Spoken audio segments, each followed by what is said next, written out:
This is A's Cast Live, your comprehensive look at the Oakland Athletics. And the pitch is swung on, hit the right field, hit deep. Whitefield going back at the track, over his head, and over the wall. Do you believe that? And 29 other MLB clubs. Ramirez with a drive to deep right, away back, goal! Go Hayes gets a bomb out there by the Rocks. And boy, oh boy, this third inning is now showtime. It is a Judgian blast. All rise. Here comes the judge. Join us as we take you inside the baseball universe, from humidors to spin rates to game-changing moments. We have you covered. Spend your afternoon with us next from the town, only on A's Cast Live. Here's Chris Townsend. Well, good afternoon, everybody, and welcome to another edition of A's Cast Live on the field. Going to be getting you ready for the Diamondbacks and the Oakland Athletics. Another absolutely picture-perfect day here at the Coliseum. And it's crazy, not because of baseball. Turn me up a little bit, would you? It's not crazy because of baseball. It's crazy because we've got a concert across the street. If you were listening to postgame last night, Suga from BTS is here.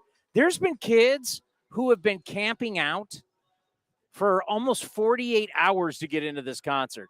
I know who BTS is. I don't know Suga, but I'd like to be his agent because this kid is making some cash. We'll be going over boy bands today here on A's Cast Live. I can guarantee you that. We will be having the manager of the Arizona Diamondbacks, Torey Lovullo, former Oakland Athletic, and you're going to need to back me up here as who is the surprise team. Who did I pick while you were gushing over your Dodgers? Oh my God, you and Bob Melvin, I thought you guys were having a sleepover. You love the Padres so much. Who was the guy on this very program said, you know what, my surprise team in all the National League, that counts the East, that counts the Central. You were gushing over the Pirates. Who on this show said the Arizona Diamondbacks? That'd be you. I don't think I was gushing with the Pirates then. I was when they won 11 games over, and now they've scored 22 runs in 13 games. But the Arizona, looking to me, 8 games over 500 for the first time since 2019? Torey's doing a nice job. Diamondbacks look to go 7 over 500 for the first time since they finished 2019 at 85 and 77. The Snakes, and they're looking for their first 5-game winning streak since last August.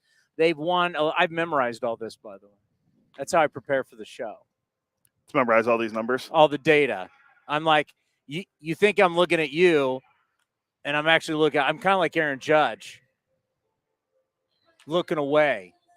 We will get into that in just a little bit. Arizona has won 11 of 17 games. They're hitting 284 with 23 dingers in that span. So the Snakes are hot. I've liked them since the second half of last year. I love their manager, former Torey, and I'm going to get into it with him about what we talked about in San Diego in 2019. I bet he doesn't remember.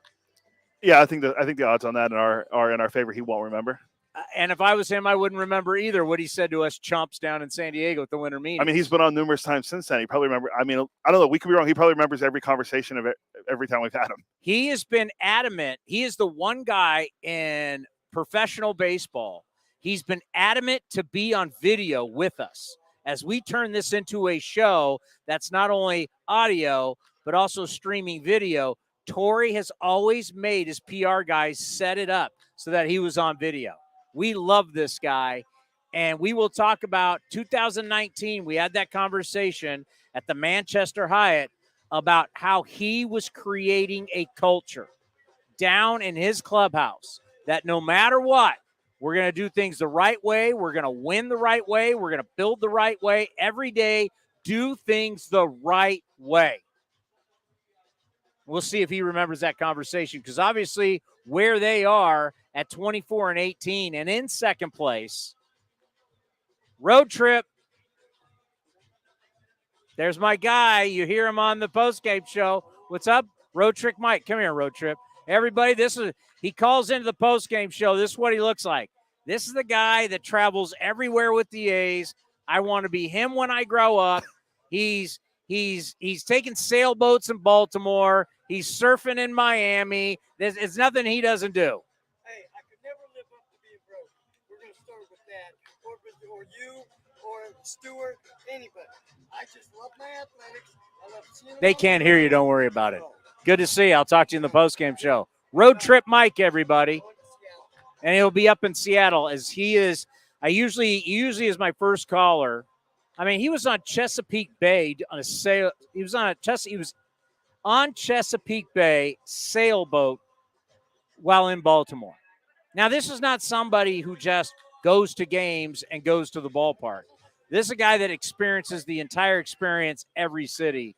Road Trip Mike. That is the legend. That is a man that NBC California, they always show him. If you're watching the games, they always show him because he's in Detroit, and then he's in Cincinnati, and then he's in Miami, and then he's in Baltimore, New York, Toronto. Wherever the A's go, he goes. Super fan, and he drives most of them. Are you saying you're saying he's a bigger fan than Right Field Will, who travels to he's always on NBC? See, I think there's a conspiracy there. I think Right Field Will is all about Right Field Will, and he's tipping everybody off where he is. No, I'm the one that said that months ago, and you all said I was wrong. I think he's like texting into everybody, hey, I'm in section 120, row 7, seat 5. There's no way our boss, the great Delaire LaWars, finds him on TV every single time. He goes, hey, Right Field Will, coincidentally, is here in Anaheim. I didn't think about that. Our boss would be the guy. Is there a secret relationship between the great DA and the great Right Field Will that we don't know about? Maybe they're Twitter buddies. I don't see DA as a Twitter guy. Maybe they follow each other on the gram. Could be a conspiracy. Yeah. Something we need to ask him during our next meeting. Well, I didn't think about that. No, but we love all of our great fans. I think it's so much fun when we get to see these guys when they go to different ballparks. And then, of course, they call into the post-game show, and they tell me everything that they're doing. I just love to live through them. It's a good life. It is a really good life if you can travel around with a Major League Baseball team and see the sights, get to see this country. It's one of the things I've always enjoyed about traveling with the team is getting to see every city's. Some cities are better than others, but every single city has something historical. Every city has something to see. Every city has something they can hang their hat on, too. There's no question about it. By the way, you mentioned Chesapeake Bay. The Chesapeake Bay Bridge is one of the most terrifying bridges that I've ever been across. That was when I had a fear of going over bridges, over water. I've kind of gotten past that. The Golden Gate Bridge shook that for me when I moved here. But I recommend everyone, if they go to Ocean City, Maryland, or ever around the Ocean City, Maryland area, to check out the Chesapeake Bay Bridge. Really cool bridge out there over the Chesapeake. You had a phobia of going over bridges? It was a fear of heights, yeah. I'm past it now. Like what? You were afraid you were going to just fall off and collapse into the water? Yeah, I don't think I'm the only person that has that fear when they go across bridges. Probably not.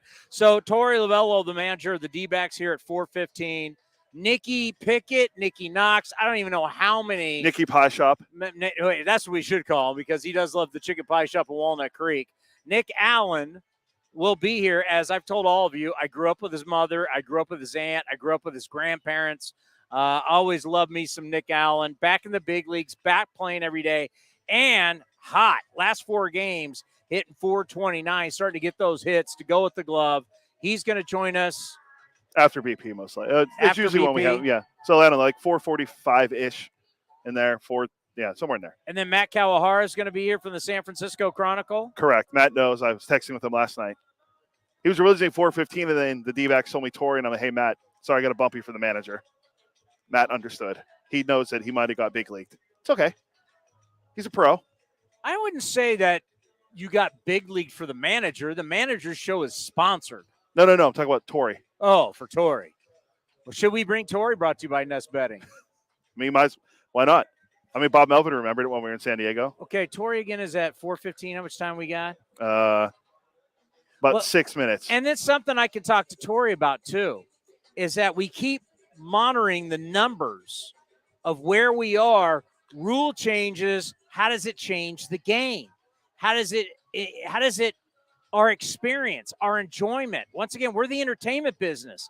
I got this kid lined up outside he's like the Justin Timberlake, where he's breaking away from BTS. Harry Styles. It's Harry Styles, One Direction. One Direction, yes. It's like Harry Styles breaking away. There's tents out here, people, and I'm not talking about homeless. I'm talking about teenagers who have been camping out for days to get in early. They can't wait to see this kid. It's the entertainment business. So, good news. Our games are down, 9-inning games from 303 to 237. That is great news. Stolen base success rate is up to 78.4% versus 75.4. Stolen base attempts are up 0.89 to 0.68. That doesn't count Oakland. Our percentage has to be through the roof. I mean, we never stole bases. Now, Ruiz, who's on pace for 72, which would be the American League rookie record. Step by. Kenny Lofton. I looked up who the A's. Not Kenny Loggins. Not Raider great and Hall of Famer James Lofton. Stanford also James Lofton. The A's rookie record was set in 1978 by Miguel Delone, 50. So Essie's at 19. I mean, he's have that by the All-Star break. Ricky would have had 60 by the All-Star break. You should be ashamed of yourself. Settle down, Ricky. We got a new kid running. And hello, Baseball Betty. All of our friends are out today. What is it? What is today? Tuesday, May 16th. Tuesday? Nurses night. Oh, congrats. That's a big night for you. It is. My wife and her cohorts will be here. I'm surprised you didn't barge in and lead to the show with it. The headband, that if you have the special ticket for tonight, is actually sitting on the remote rodeo studio at your house in the garage. I will show it next time. Yeah, it's sitting there It's sitting there next to Ohtani. We put all the Angels / my wife memorabilia together. So Ohtani, the Rally Monkey, and now the nurses headband. Is it safe to say we're ready for the team to go on the road? I think so, yeah. Yeah. We got a new bobblehead to add, too. Big 3 bobblehead. What big 3? Our big 3? Our big 3, yeah. Those old guys? Yeah, I got it last week for us. The pitching coach at Auburn, that guy? Yeah. And the musician yeah. Nashville or wherever the hell he's living? And I'm pretty sure, isn't Mulder a really good golfer? Mulder's just sitting, living the dream, playing golf, raising kids. In Arizona, right? Yeah. Yeah. 3 true outcomes. This is something that I don't want to say is alarming because I don't think it is. 3 true outcomes: home run, strikeout, walks. The 3 true outcomes. Well, it's down, and that's a good thing, but it's not down as much as you would think, from 34.5 to 33.4. Now, I've had this conversation with multiple people, and some people have said, "Oh, look at the batting average. Batting average hasn't changed that much. No shifting. 248 now to 243. I know I just gave you a lot of numbers there, but the key of what we're talking about is about how making the changes with the new rules, it takes time for there to be the huge dramatic shifts. In 5 years, check back to me the percentages of the 3 true outcomes. Check back with batting average. Check back with stolen bases. It takes a long time to turn the ship. It takes a long time. But we're seeing there's been change. You know, we've changed the rules. We haven't completely changed the players yet. These guys have been playing a certain style. They've learned to come up and play with this certain style, the 3 true outcome style. Hit home runs, walk, and pitchers try and strike everybody out. So that's the style. We are just 2 months into these new rules, and we're already seeing the changes. If we stick with this, what do you think it will be like in 5 years, 10 years? There's going to be a dramatic change in batting average, stolen bases, less strikeouts, seeing more of balls being put in play, because this is what they want. When they reached out and they did their research, what did they want to see from the fan? Well, what did the fans want to see? They wanted to see more action, and they wanted to see the games be shorter. Well, the numbers are showing there is more action, and we're seeing a dramatic change in how long the games are. I'm glad to see the numbers on the games are down, because even last night's game, I know it was 5-2, but that game got done quick. I can't remember last time when was the last time we had a 3-hour game? I have no idea. It's been a while, but yeah, the 3 true outcomes are down. You're seeing. Well, put it this way: we had a game with Tampa and New York that was 309. That Joel Sherman was saying, who covers baseball, national columnist for the New York Post. He said if that was without the pitch timer, that easily game would have been 4 hours. And that was probably like a 9-8 game. It was one of those high-scoring Yankee-Rays games over the weekend. Well, I think about for the players, too. I wonder for the veteran players, now that games are anywhere, let's face it, we're talking about averages, but we're seeing dramatic for like American League games and A's games. We're seeing a big difference, 30 minutes, 40 minutes, 45 minutes, what that does for how that helps the players and what that does for them from a standpoint of less wear and tear on the body.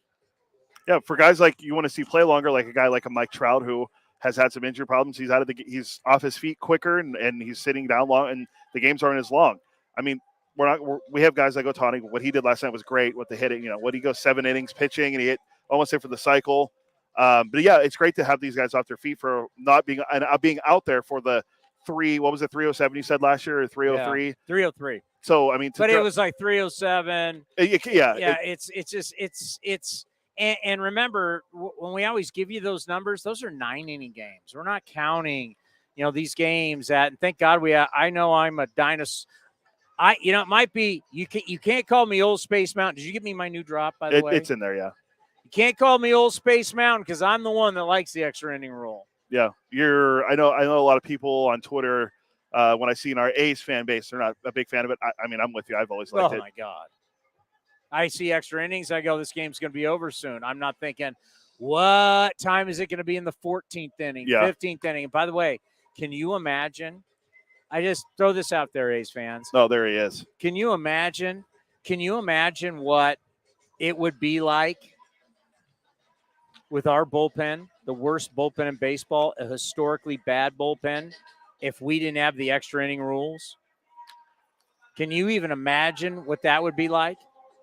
I mean, absolutely unbelievable. I can't even imagine what that would be like. That would be one of the most horrific things, what that would do to our bullpen, as bad as the bullpen has been. And now you're talking about what that could do to the bullpen, like, for a week, 3-4 days a week, what that would be like. Here he is, the manager of the Arizona Diamondbacks, former Oakland Athletic, Terry Lovullo, joining us here on A's Cast Live. Always great to have him. As we've been telling people all this time, whenever we have him on, we give everybody the option to stream audio or be on video, since we basically made this a TV show, has always requested that we're on video. For sure. My man, how are you? I got a face for video, 100%.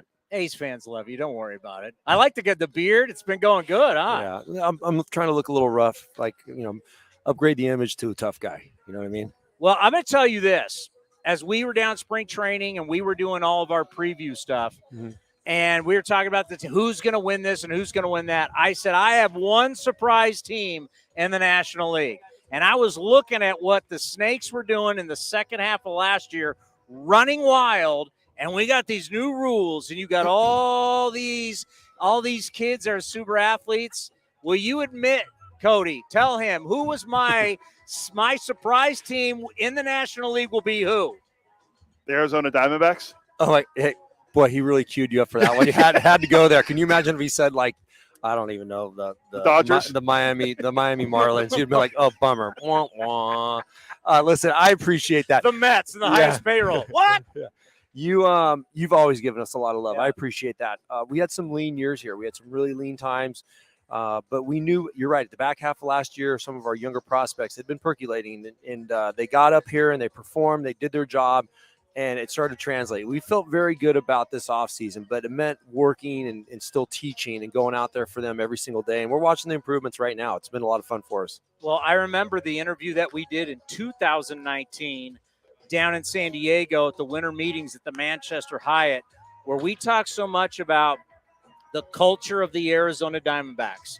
Every single day, what it's like to be in that clubhouse, what it's like to be on the field, winning all the little things, teaching these guys. And yes, there could be some rough moments, and you went through the rough moments, but you talked about building a winning culture, and you have to be proud of yourself, your staff, and the organization for what you've built and the fact that everybody believed in it and it's come true. Yeah, I appreciate that. Thank you very much. You remember that? I do. I totally remember that.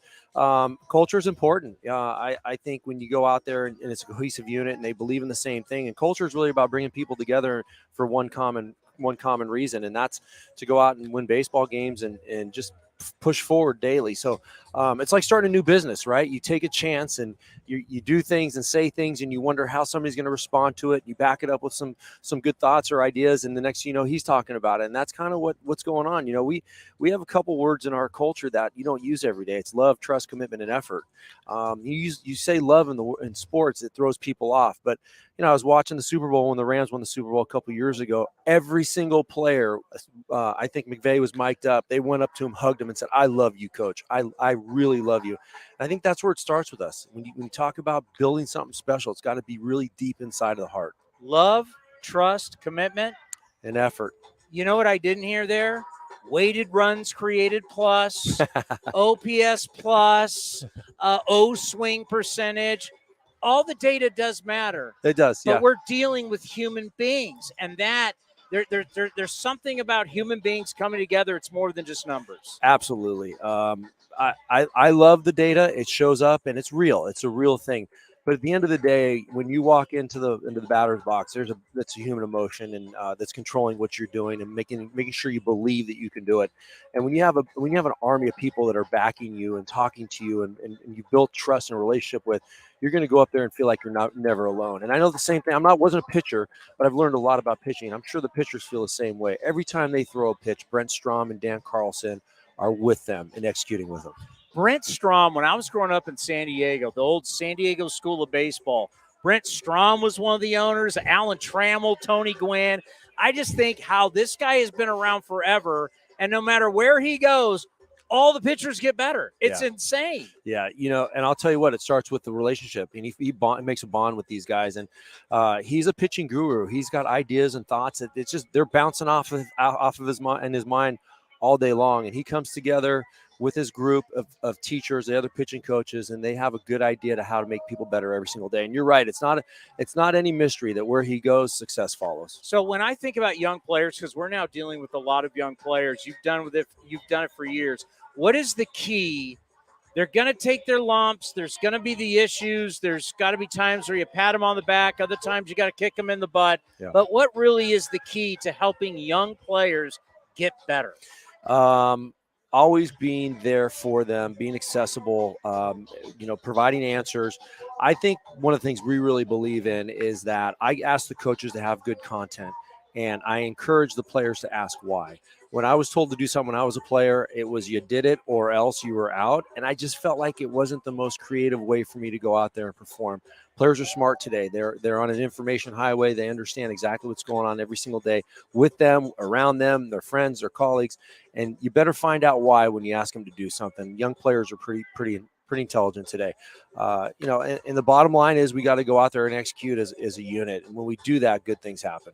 And you look at your division, kind of sizing everybody up. How do you feel about it? I feel really good. I know that the Dodgers and the Padres are there. The Giants are always very, very lethal. They're capable of winning a lot of games, getting on a string of good moments. And I don't want to discount the Rockies either. They have a huge home field advantage up there. And we just know we got to take care of our business. I'll tell you the biggest transition for me and us and what we're talking about now is the weight is on us and what's happening in our dugout. At times where we were young and making a lot of mistakes, we'd look across and say, oh my God, we're playing the Dodgers, or oh my God, we're playing the Padres.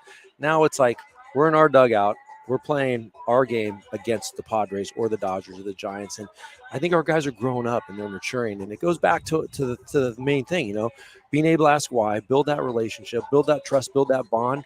It's a pretty impressive unit that we have over there in that dugout. We've known Corbin's going to be a superstar. We've been reading about him, right? All the prospects. When he signs and makes the commitment, because people can always say, oh, you could have got a lot more. What does that do for your franchise when he signs for the money that he did and he said, you know what, I'm all in? Well, he's a pretty impressive person. He's a good man. He's a good young man. He's a good human being, and that went into it as well. So we want to build around him for the next 10 years. And that's what it says. It makes a statement that when you're a good player, you do things right and you have results and you're projected to be a good player. He hasn't done a lot yet, but we felt like he was on the right course. And I think it makes a commitment to the rest of the guys. Like, if you're the right guy, we're going to build around you and we're going to keep getting these pieces and get better every single day. Gallon's not bad, by the way. I'll go back to that day. We were in New York at the trade deadline in 19, and we were trading Zach Greinke, and all of a sudden that was the main feature trade guy, the trade piece that we had, because we were a little bit over 500 and we weren't pushing towards making a playoff, and we ended up making a run after the trade deadline, which was really impressive. But there was a small little trade that took place. It was Jazz Chisholm for a guy by the name of Zach Gallen. It was very underwhelming and kind of under the radar. Good trade for us. I think about this stadium. I think about your career. I think about the relationships you built here. Yeah. How you kind of grew as a person here. Yeah. So it's been a while, right? You don't come here all the time. Yeah. What is it like when you come back to the old stadium? Well, I answered the question today, I played for a lot of teams, and I tell everybody that it's not that I wasn't good enough. I just was so popular. Everybody wanted me on their team. Yes. The bottom line is I was a 26 guy and I was falling off the roster. But I look back on my year here with such fondness. I had some great teammates, Mike Bordick, Scott Brocious, Mark McGuire, the list, Terry Steinbach. The list went on and on and on. And I still have, they're still my friends to this day. So I cherish that. But when I walk back into the stadium, it's a lot of the clubbies. It's Mikey Thalbroom, it's Brian. It's the ushers that remember me. And it's just, I have good, fun memories. We had a good team that year. Our pitching kind of fell apart towards the end of the year, but it was a good organization. Billy Bean ran a great organization, and he still does. Well, I got to tell you, we're rooting for you. Thank you. And it's easy. You're in the National League. Right. We can root for you, but exciting. I love the athleticism. I love Thank you. fearless. Yeah. Fearless athleticism. It's tough to beat. I agree. We're in a good spot. I appreciate that. Thanks for stopping by. Anytime. We got more coming up next right here on A's Cast Live. This is Chris Townsend. There are two things that are a must for me: comfort and style. Whether I'm playing golf, going to dinner, I've got to have the right feel. That's why I've partnered with Linksole, and you're going to love Linksole. They have just released their new spring line, new fabrics for their polos, lightweight and perfect for technical performance. Linksole also has new styles for their layers and hoodies with cool prints and seasonal colors. You know what they say in the big leagues: look good, play good. Go to linksole.com. That's linksole.com. Chevron with Techron has unbeatable engine cleaning power, and it gives you unbeatable mileage for all kinds of unbeatable destinations, like time in the sun at the beach, or time in the sun riding roller coasters, or a day in the sun hiking mountains. Well, probably just one mountain would be enough for a day, but hiking a mountain is still an unbeatable choice for how to spend time. Download the Chevron app now to get unbeatable mileage at locations near you. This is Chris Townsend, and if you're looking for a great place to eat and watch games, go see my friends at the Chicken Pie Shop at Walnut Creek. The Chicken Pie Shop is one of the hottest restaurants in Walnut Creek. You're not going to find a better menu, and come try their world-famous chicken pie that has been served in Southern California for 86 years. Spacious indoor and outdoor dining, perfect for your next private party or corporate event. Don't forget free parking. For more information, go to chickenpieshopwc.com. That's chickenpieshopwc.com. If you're looking for a new mattress, Nest Bedding has you covered. Sleep on the same mattress Hall of Famer Ricky Henderson sleeps on. Nest Bedding is the #1 brand of online mattresses and the Bay Area's favorite mattress store. Take home the Easy Breather pillow. The New York Times calls it their #1 pick. You can navigate their easy-to-use website, nestbedding.com. That's nestbedding.com. Green and Gold fans, use the coupon code Oakland and you get 10% off your entire order. Nest Bedding, love where you sleep.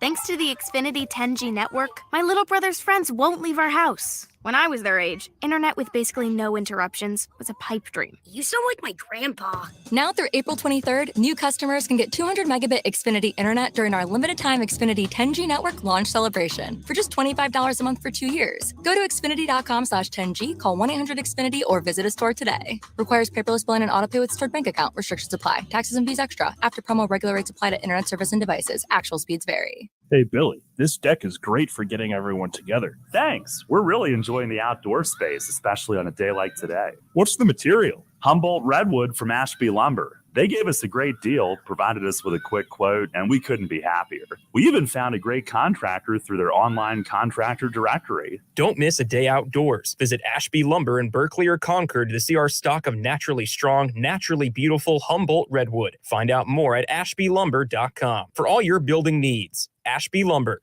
Innovation is at the core of Cal State East Bay, like at our Green Biome Institute, where faculty and students preserve genetic information from California's endangered plants, or how we open doors for local entrepreneurs at our Small Business Development Center. From educators to nurses to STEM professionals, Cal State East Bay has real impact throughout the region's neighborhoods, boardrooms, and the entire economy. Be part of the innovation. Connect with Cal State East Bay at csueastbay.edu/impact. Bring the whole family out to the ballpark for this Friday night showdown on May 26th. Come see your A's take on the Houston Astros, then head down to the field to see the best fireworks in the Bay Area. So get ready to enjoy a one-of-a-kind, pop-through-the-decades post-game fireworks show. Throws, and it's swung and hit to right field, deep in the corner, and that's going to be gone, and it's back to back to back. Grab your seats today at athletics.com/fireworks. That's athletics.com/fireworks. Streaming from the town, A's Cast Live continues with Chris Townsend. You want a no-brainer question? What we got? My wife literally has just texted me saying, when the kids get out of the school, you want to go to Hawaii? Like, what am I going to say? No. You can't. I'd say yes. I mean, I could take a few days, right? What would Nick Allen? What would you do? Would you say, hey, give me a couple days off? Go to Hawaii? Here? No. I'd say here, but I say at the end of the season, I'd go to Hawaii right away. Yeah. All right. So we got Nikki Pickett. We got Nikki Knox. That's Dallas Braden. We got a new one for you. You ready? What we got? Nikki Pie Shop. Oh, yeah. I love me some Pie Shop. See, people need to know when we hear the advertising for the Chicken Pie Shop of Walnut Creek, he grew up at the original. That's our family restaurant in San Diego, the San Diego Chicken Pie Shop. So you've been eating chicken pies and eating the pie shop your entire life. Yeah. I had birthdays there when I was younger. So I'm just glad that there's one up here. It makes it feel like home. Well, we talked when you came back up, and you said you made some adjustments. What were the adjustments, and how you feeling? Yeah, I mean, I think a lot of it was just to kind of feel like I can do what I do best. Honestly, sometimes that's just me not, feeling the pressure of missing in the air. If I miss in the air, I think, here, like it gets caught, but I think I need that rhythm in my swing to feel like I can stay through pitches, not feel like I have to necessarily really hit down on the baseball, because then I'm in and out of the zone and I can't really stay on off-speed pitches the way I want to. So when I went down to Vegas, I thought, let's just hit hard line drives, hit the ball hard. And if I miss in the air, let's not get down like hard on myself there. It is what it is. And I think I had great success there. I think when I came back up here, that pressure of needing to hit, the ball hard and low, I think that sometimes kind of just got in my head a little bit. So now I'm just starting to get back into the feel of, let's stay through the baseball. Let's stay behind the baseball. Let's hit the ball hard. Obviously I want to keep it lower, but if I miss it in the air, let's not be like, you hit it low, no, it's okay. It is what it is, Take us through that process of what it's like when they tell you you're going down. Obviously you're not happy about it. And you go down, you get on the flight, you go to wherever the team is, and you got to recalibrate. And there's changes that you have to make to get back up here. What's that process like? Because it has to be a little uncomfortable and not so much fun. I think, when I got sent down, I honestly, in my head, I was in a good headspace. I felt like I had a couple good at-bats. I was starting to feel things that I wanted to feel. And I just knew, when I go back and get my at-bats in Vegas, I was like, I'm going to feel good. I'm going to feel confident. I'm in a good space to get going. And obviously, I had my success down there. So I was in a good headspace. I know sometimes, last year when I went down, you're kind of like, what's going on? This and that. But this year it was a lot better for me. Because you go down and you got to make the changes and put up the numbers to get back. So, I mean, you have to accept I have to change something, right? Yes. But there, I just felt like, I'm going to see what I got right now. I feel good, and I'm going to, like I said, not put the pressure on myself of trying to hit the ball hard and low. Like, I want to hit the ball hard, but sometimes you just, to give yourself the right leverage, you got to feel like, you got to have some good misses in the air too. So, and that's what it's all about. And down there, like, I was hitting doubles, hitting the ball hard. So I think you got to put up the numbers, but I also knew that it was a process. I could go off down in AAA, and then, up here, there was just no spot. So I just knew, like, I just got to play my game and be ready for when the opportunity's called upon. And how nice is it when it's really a situation where you're going to play versus showing up to the yard you don't know every day? I mean, it's definitely it's hard when you're sitting a little bit and then you get at bats. It's not easy, but it's part of this game. You got to be ready to do it, But definitely when you're playing every day, you kind of got that comfortability, and you're preparing, and you have your routines, and everything just syncs up well. What is it like hitting ninth? Do you have that idea that you're a second leadoff guy? That's what I try to think. Sometimes when you're sitting there and you're waiting for your bat, you get a little jittery and all that kind of stuff. Just kind of waiting for it. But no, I mean, it's the second leadoff. It's the guy, get on base for the leadoff hitter, for him to do what he needs to do. So no, if I can go down and be, hopefully keep competing and keep trying to be the best nine-hole hitter in the league, man, I mean, we'd give ourselves a good opportunity. Now that you've had the experience, you have way more experience from when we first talked to you when you got up. What's like the biggest difference for you now, comfort-wise or whatever, versus when you were first here? I think it's just kind of knowing what it feels like to be up here, knowing what kind of goes on around you. And, I mean, the game's the same. I think I found some comfortability a little bit last year just in being here. But I feel like now it's like I'm starting to notice that, like, you can have success here. You just got to play your game, and you got to do what you feel is right for you. Because, I mean, I've seen myself play every single time I play, right? I'm the one who's always been in my shoes. So I got to know what I've done to have success. It works. Yeah, I can see where people could get out of their game when they get here and you try and be something you're not. Yeah. Because you finally made it, right? I'm in the big leagues. It's like, you need to do what you do well. Yeah, I mean, no one knows me better than me. So that's what I got to understand. That's what I'm really trying to preach to myself as best as I can right now, is that I've played in big scenarios. I've played in big situations. Obviously, this is the big leagues, but, you go through life and everything is new, and you find a way to, to be good in those situations. So why not now, find a way.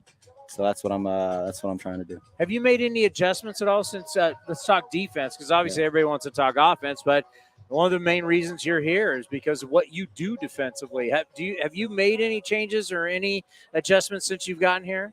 I think just to be, just more routine based and make sure I'm making the routine plays, make them look smooth and formal. I don't know how to say that. Don't try to do too much on routine balls. I think that's always been big. Emar and I are really working on my backhand right now, and then forehand, spin and fire sometimes, just to kind of add those in the repertoire if I ever need them. But if I can just be as routine as possible, I think that's big for me. All right. You got to be honest with me here. I've been waiting to ask you this. You're still kind of shifting, even though it's against the rules. I can see it. I can see you guys. Trying. You guys are so right up on it. And what people don't watch, because we watch the ball, right? That's human nature. Pitchers getting ready to deliver the ball, and as these delay, people need to watch you guys. You're moving. Yeah. Has anybody? Do the umps ever say anything, or do they even notice? I haven't heard a thing. I mean, I try to get as close to the second base as possible, without obviously going over the bag or on the bag. Yeah, I mean, whenever that pitch is crossing the zone and you see the swing, you read it as best you can. If that's taking me over the bag, it's taking me over the bag. I think according to the rules, I think that's fine. So just got to keep going with it. Now, if I'm a pitcher and you do that, and the guy hits a routine ground ball to short, how's that working out? You're not there. It's tough. I mean, obviously, it is what it is. We go by what the analytics say, and it's just kind of how baseball is now. So it is what it is. Are they saying it on every batter? Because I remember in the shifting, we got to a point shifting. They shifted on people who they shouldn't even have been shifting on. Yeah, I mean, we got percentages, and our coaching staff and our analytical team do a great job of really putting in the work to see where everyone's hitting the baseball. And so we just kind of get put in that position, and sometimes they hit it there, and it's like, wow, we took a hit away. And sometimes, obviously, they might just go in the hole, and you're like, well, darn, like what we could have been there. But it's just how it's going right now. So it's just baseball. You're kind of, just kind of in those situations, and I'm right now I'm playing wherever I'm told. So, okay, so we got so used to Chapman and Simeon, and they knew each other so well. You obviously are going to have different second basemen. You're going to have different third basemen. Just how does that affect you when you have different guys on different nights? You got, I think now that we've played with each other a lot, with the different kind of combinations that are out there, you're getting to know kind of where they're positioned or what they like to do. So it's just, you're getting more comfortable with each player every time you get out there with them. So, it might be, different here and there. So, you just gotta, maybe ask the person like, hey, you good here, you good there. So just communication. All right, so when you get back from this road trip, we're going to have to plan a Nicky Pie Shop night at the Chicken Pie Shop in Walnut Creek. Why not? Why not? I love it. Do you like it, Nicky Pie Shop? As long as I get credit for it. You came up with it? I came up with it, yes. Oh, that's him, huh? We make it like a jersey, or what do you want? You want? I think we can do it as a giveaway. Do it as a giveaway? Yeah. Maybe have like a full-on party and give away Nicky Pie Shop shirts. I think I'm all in for that one. You don't have to put my name or anything on. You can say Nicky Pie Shop. Love it. I love it. Always awesome. Great to see you, my man. Hey, Appreciate keep it up. Yeah. It's a lot of fun to watch. And, of course, one day at a time. I say it all the time. I grew up with his family. That was one of the coolest things about spring training, seeing your mom and your aunt. Yeah. And I hadn't seen them in years. I watched a lot of the game with them. It was they're really proud, and it's really special. Oh, I'm thankful for all of them, yeah.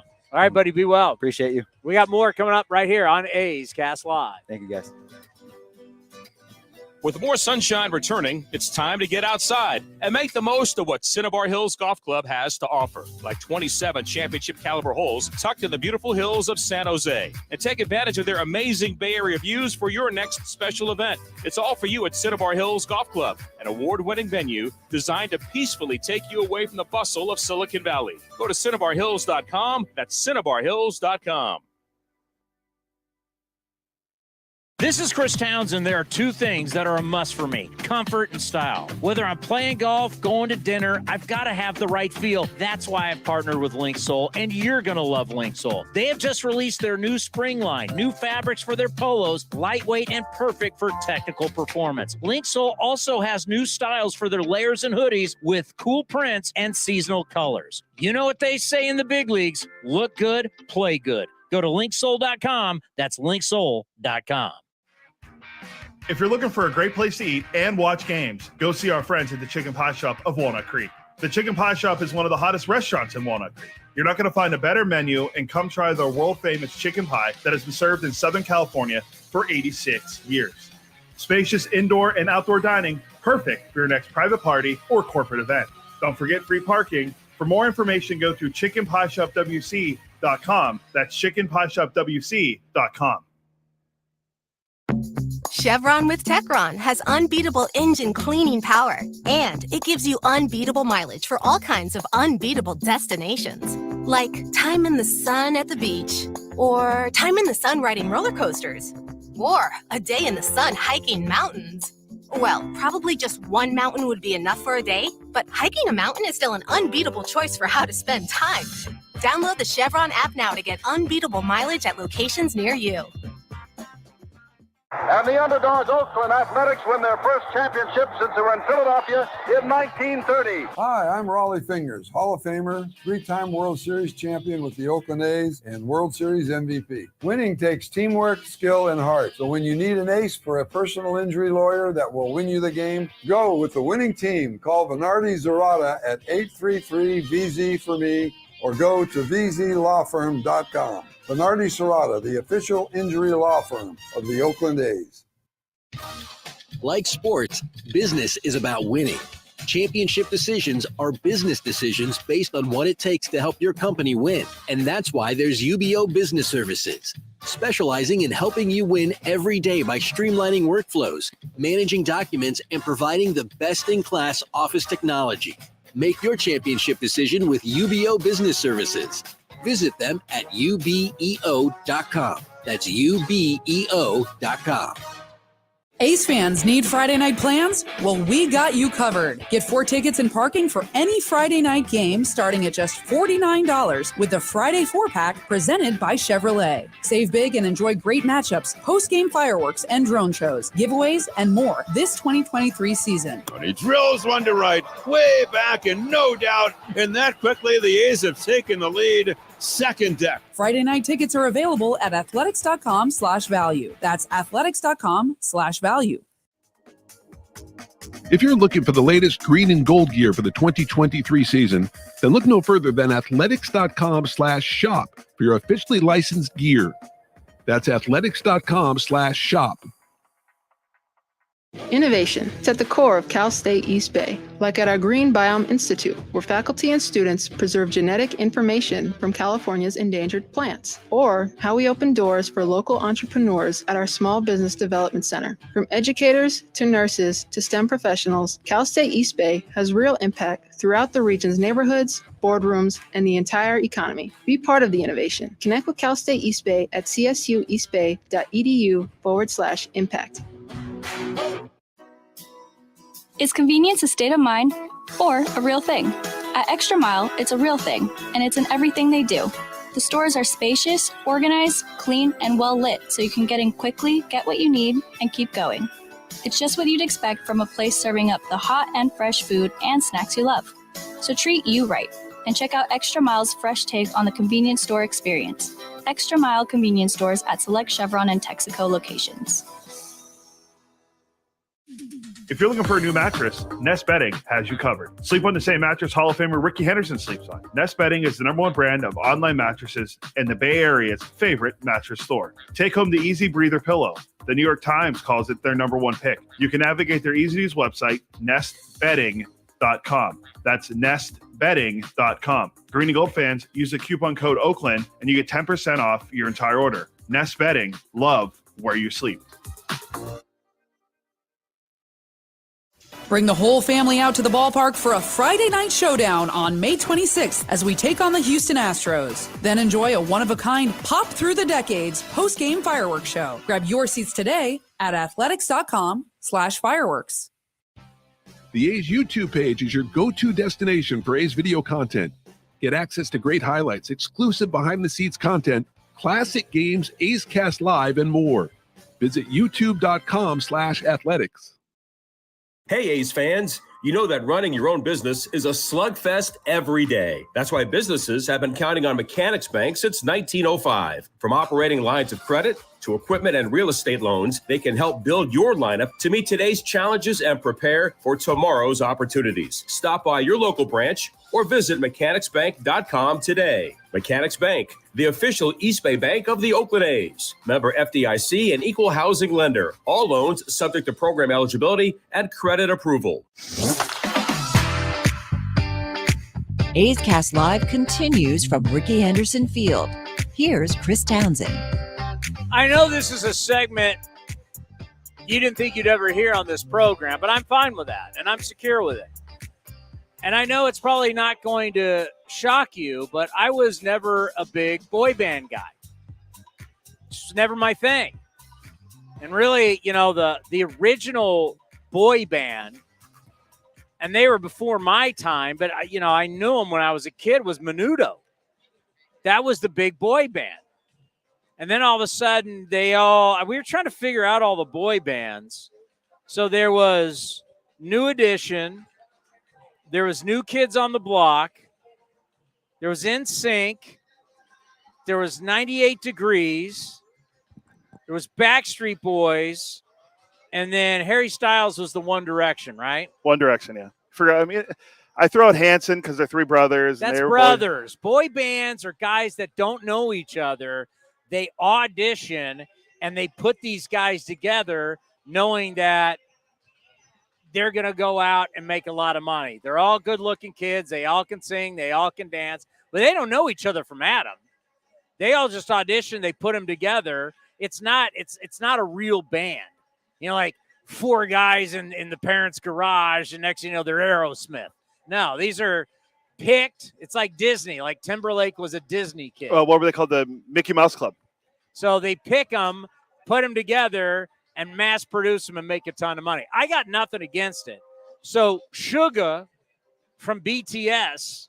I had no idea who he was. I had no idea who he was either. I thought it was BTS. There are literally people camped outside of the Coliseum parking lot. People now, they've been in line. It's crazy. People slept in the cold on concrete. I mean, you already have your tickets. Yeah. Unless you're like, I don't know if it's first come, first serve to get in to see how close they are. But they're camping out. Like, you're not going to shower. You're going to be, I'm here for X amount of hours and I feel dirty. I can't imagine being here for almost 48 hours to see Suga from BTS. I don't know why I keep saying Suga. Yeah, when I would see that, I would think of like a hip hop group or something with the. Our interns are all upset. They want me to sneak them in over to the concert. No, I'm not going over there and buying them concert shirts. They got to get their own Suga shirts. Wait, they can't. These kids, they act like they don't like BTS. They're all in. You're telling me they don't know about the Draymond Green tunnel that connects the. Remember when Draymond was suspended from game 5 or whatever, and he was hanging out of the A's game with Bob Myers. Yeah, I'll never forget that. That was right before we got the Warriors at 95-7 the game. Yeah. Then there were the days when I was hosting the Warriors pre- and post-game show. So playoff games would be at 5 o'clock at Oracle. I'd then pack my stuff up right before tip-off, walk underneath the tunnels, and walk myself back up to the treehouse. I would do the A's pregame show on a different station because they were bumped from 95.7. And then once I was done with A's, I'd get my backpack, walk all the way back, and it'd be before halftime, and I'd watch the second half and then do the Warriors postgame show all the way through 2 championships. I did that. I would be doing A's and Warriors same time. I believe the Western and Eastern Conference Finals start tonight for basketball. Are your Kings in it? No. Are your Sixers? Doc Rivers. How many teams you get? Doc Rivers fired. Yeah, Doc Rivers fired. Yeah. Well, isn't it amazing? All these teams fired playoff coaches. Where are you going to find? Like, they're all retreads anyways. Where are you going to find other coaches? Yeah. Well, see. Okay. So, not to go off on it, but basketball does a nice job of finding other. Hockey's the worst at it. When you're talking about like finding a new coach, a new voice, hockey just Peter DeBoer got fired from the Sharks. He found another. He's had like 3 jobs since then. Hockey's the same guys that get hired. At least basketball, they'll hire assistants from other teams. Like Toronto, when they had Nick Nurse. Nick Nurse was no one knew who Nick Nurse was. Well, how about when Sutter left the Sharks and went down and won the Cup with the Kings? Exactly. And they had Todd McClellan. Now McClellan then got fired. He went to coach Edmonton. He got fired there. Now he's coaching the Kings. So I mean, it's a whole. They just all move around. At least baseball and basketball and football, they find assistants and bench coaches and they promote them. Or hockey, it's the same dudes over and over again. Well, football is technically having the problem baseball has recently had, because baseball said, we got to get rid of the old guys. We need the young guys who understand the analytics, which is really, we need the young guys who are cheap and we can boss around. And what ended up happening, and they found it out for X amount of years, is this. Players didn't respect them. If the players know you got no juice, this goes back to the old Raider days. No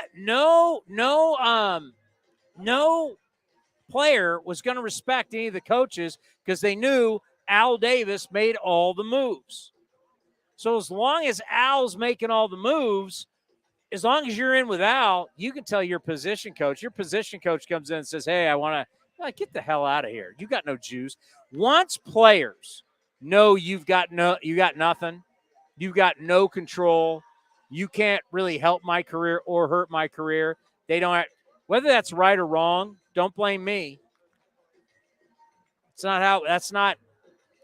I'm just saying what I have seen in my career, especially NFL and Major League Baseball, when the players know you don't have a hammer, good luck. Good luck, Bob Guerin. And look what happened to Bob Guerin. Bob Guerin has been a bench coach, but no one he's interviewed hasn't had a shot at being a manager since. That was a long time, Bob, because you had Melvin for 8 years? No. Bobby was here for 11 years. Bobby was here from Bobby was here from 11 to 21. So was that 10, 11 years? Yeah. So Bob 11 years and Kotze's in his second year. Yeah. So it's been a long time since Bob Guerin has been a manager. So what Guerin interviewed for the Mets most recently before Buck got? I think that's the job that he interviewed for most recently. Well, there's been 29 other teams and no one's hired him. Yeah. Just who was the guy in Jace Tingler? Yes. There's these guys that are they're young guys and just some stick, some can, and there's you know what? And it's not really, it shouldn't be about your age. It should be like, how are you going to be able to manage and run the show? Right? Yeah. Aaron Boone came out of the TV booth. He's been pretty darn successful in New York. Now he hasn't won a championship or has he been to a World Series, won a lot of games, but Alex Cora is a good example. He won a World Series. There's different ways to do it.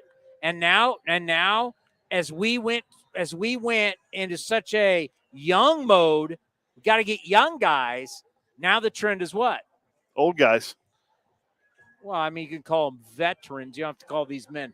You don't have to just throw dirt on Dusty Baker and Bruce Bochy. Last time I checked, Buck Showalter now. I don't know, 67. Have some respect for your elders. 67 is the new 37, according to everyone, for Bruce Bochy and Tony La Russa and Dusty. Wait, what'd you just say? Buck. 67 is the new 37.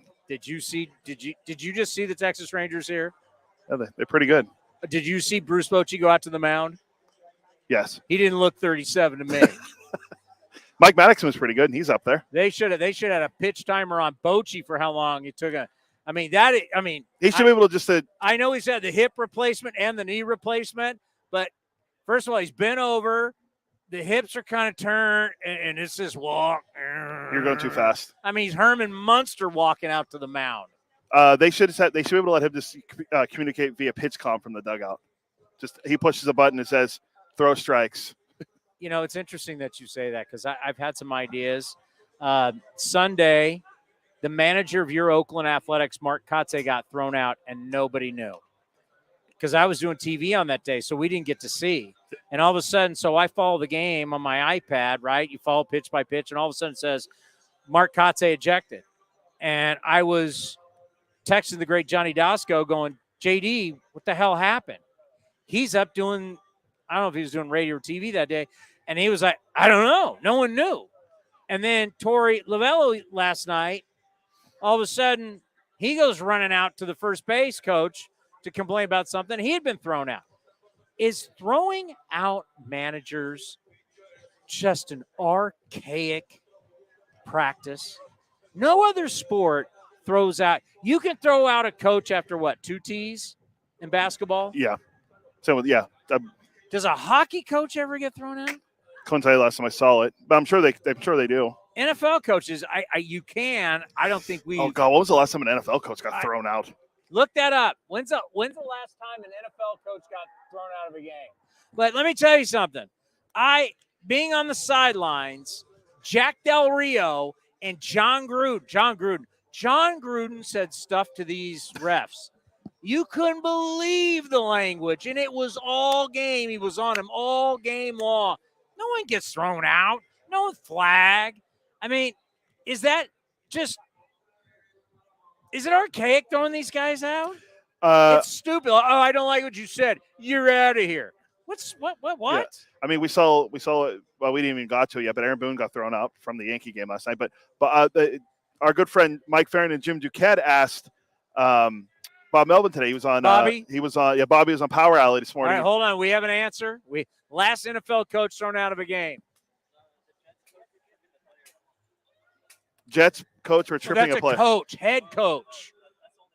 Okay, the Jets. What year was that? Remember the Jets coach stuck his leg out as the guy was running by. First, didn't Mike Tomlin do that? Steelers? No. I thought Tomlin did that. Jets coach. Oh, all right, whatever. But anyway, they told Bruce Bochy, they told Bobby Melvin, hey, you just passed Gene Mock on the all-time ejection list. Like 55 times Bob's been thrown out in his career now. It's ridiculous. And isn't it ridiculous that the manager has to walk out to make a pitching change?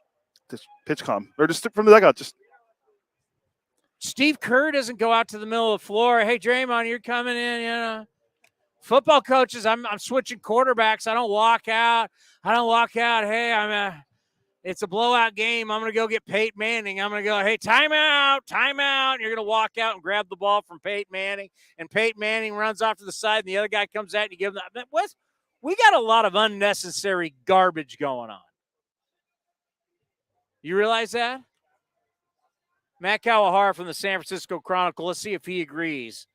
So, you were here yesterday, and you were here Sunday. Yeah. Had no clue Mark Kotze got thrown out. I was in San Francisco, and we're, doing the TV, so you're watching it on. Had no clue. It popped up on the iPad. He got thrown out. Torey Lovullo last night got thrown out. Knowing that all of a sudden he's running out there knowing that, is this an archaic practice of throwing guys out? I mean, does this sport really need to be at a point? Because the other sports, we don't go, oh, what did you say to me? Head football coach, you're out of here. We don't have that in other sports. I didn't see the Lovullo one last night, or I think it was Merrill Kelly got ejected too after he had come out of the game, which I didn't realize until after the game was over. I didn't even realize Kelly was thrown out. It was after they had removed him from the game already, and then they were like, oh, we're going to eject you anyway. And then, the Kotze one I didn't even see happen in real time, but apparently it was something about balls and strikes from the dugout, and so he was ejected while still in the dugout, and he had to come out and get his Every sport. Basketball, hockey, football. You don't think they complain the entire game about calls? And we're not like, Steve Kerr, you're out of here. Mike Shanahan, get up. Like, what the hell are we doing? It's archaic. Well, Bushy needs to get his pitching changes in, walking back and forth. And that's a whole nother thing. Can't we just say, hey, go get the guy that's warming up, bring him in? Do we have to have the production of the 60-something-year-old man in uniform walk out, take the ball to have the other guy? Do we really need that? Is that not good for pace of play? Seriously, come on. We don't need it.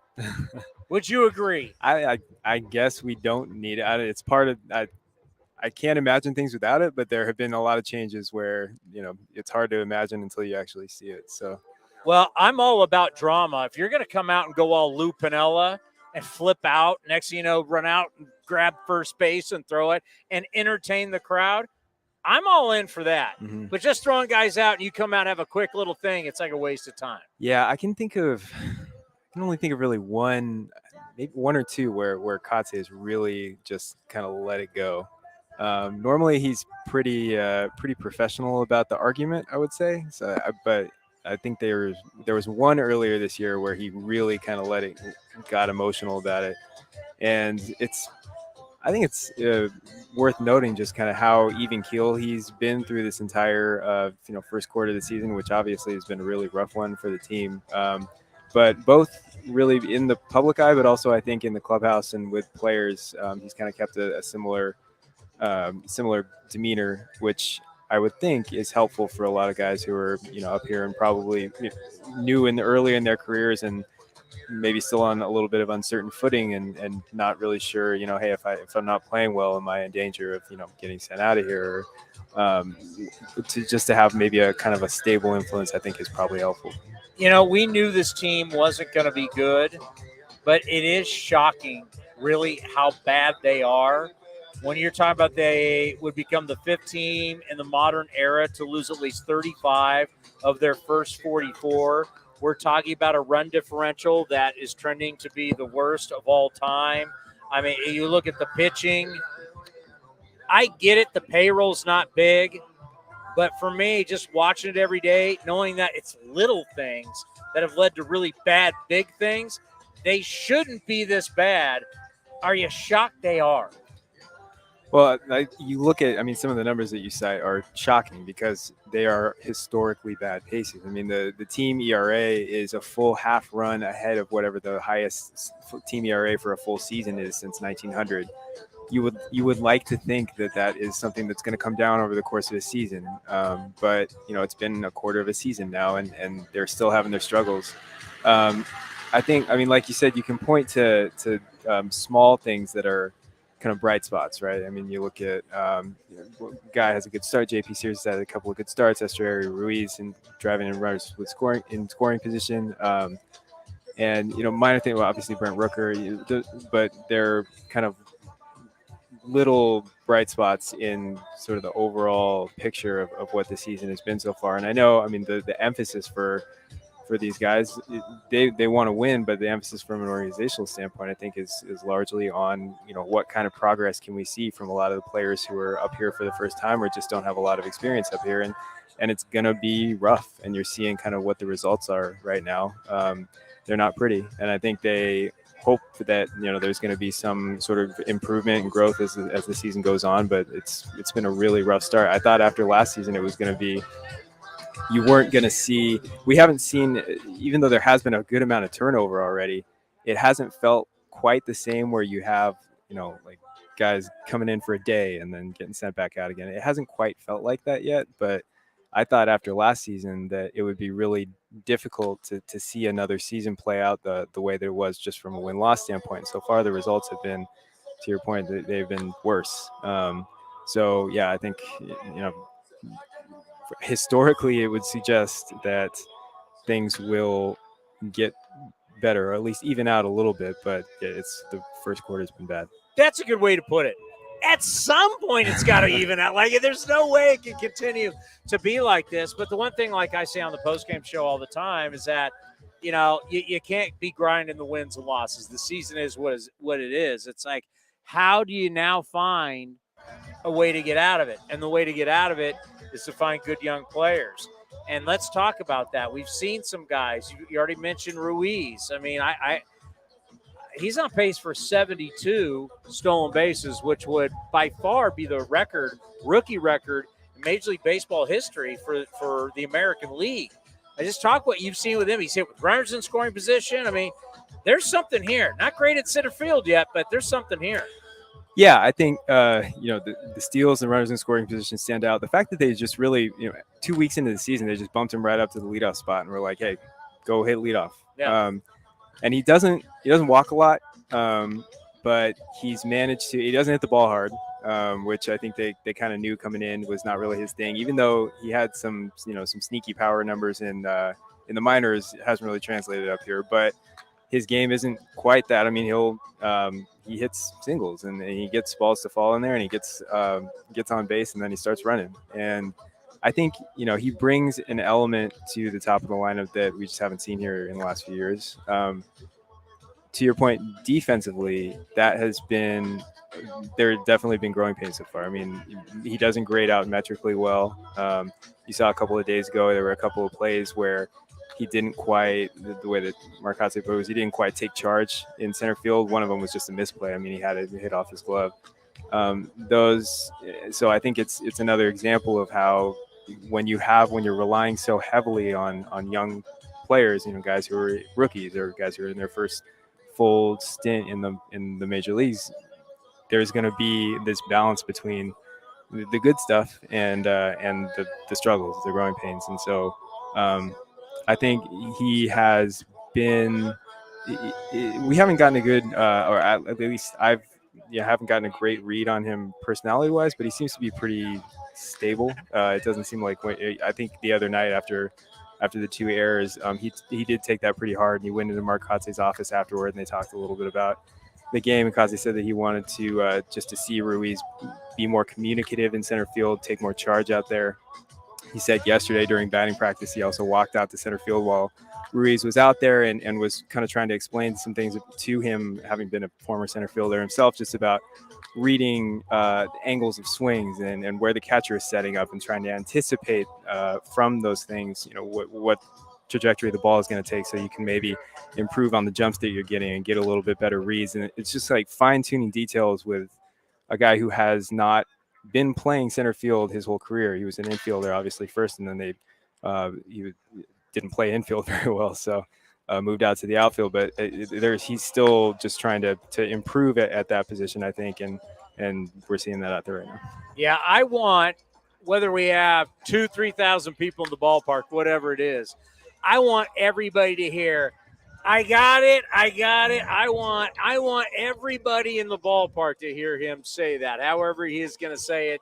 Let everybody know this is my ball. And they were saying they want to hear that in the dugout, and they weren't hearing that in the dugout a couple days ago, so they need to hear that. And he's quiet. He's a quiet guy. I mean, when we're talking to him, when we're interviewing him, he's very, very contained, and I think there's confidence in there, but he's also just quiet. So they want to see a little bit more out of him. I think last night what you saw, because we talked a lot about Noda. I mean, we just had David Forrest on yesterday. He's got a very mature game. His ability to know his own strike zone, to have that kind of confidence. I think more of the slug is going to come. But last night, ball boots off of his glove. He goes into foul territory, scoops it, throws it between his legs, behind his back, get the out at first. And I'm looking at that, and I'm going, you can't teach that. That's called instincts. He has natural instincts. Circus play. And I think about what he does at first. He told us in spring training, I can win a Gold Glove. Well, I'm starting to believe it. But this kid, he knows what he's doing.